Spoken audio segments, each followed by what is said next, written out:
Residents in Leslieville have resigned from a safety committee in protest of what they say is a lack of accountability from a community health center, just steps away from the scene of the tragic shooting that claimed the life of a woman.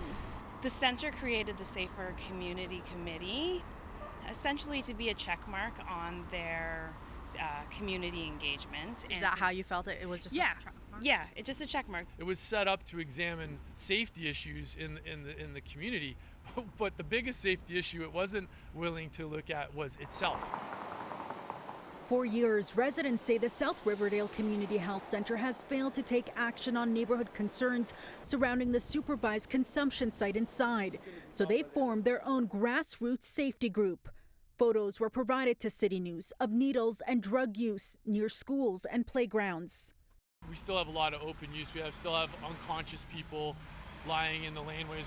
Derek Finkel tells CityNews a group of residents now have no choice but to file a class action lawsuit. There has been all kinds of harm that has resulted from the mismanagement of this facility, including a daytime shooting in the summer near the center. Caroline Mackerit, an innocent bystander and mother of 2 young kids, was killed.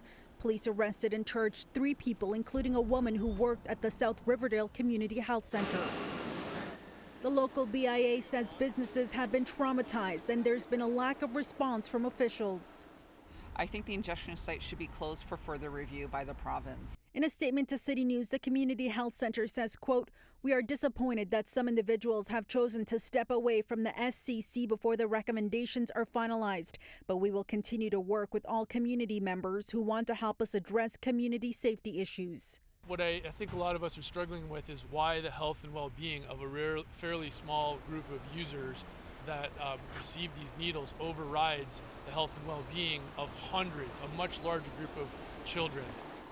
Following the tragic death of Caroline, the ministry said it launched a review of all sites, quote, beginning with Riverdale. The review has included consulting with public health, reviewing complaints against the CTS, and developing a new critical incident reporting process template. They need to figure out what to do for all of Toronto, not just Leslieville. It just happens to be Leslieville screaming for people to start listening.